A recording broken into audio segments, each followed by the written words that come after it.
今年我哋田徑隊就有51個隊員會參賽啦，係多過以往嘅參賽人數。我覺得自己好 lucky 可以嚟參加呢個比賽，我都希望可以破香港紀錄啦。呢個一個真係好好嘅機會做呢件事。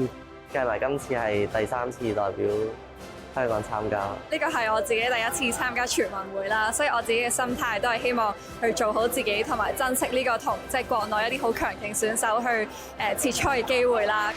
興奮嘅，開心嘅，係啊，可以見到好多唔同嘅朋友啊，因為預翻之前翻大陸打比賽嗰啲對手啦，我預計係廣東同埋河北會比較強，入到決賽嘅話，有目標想攞前3。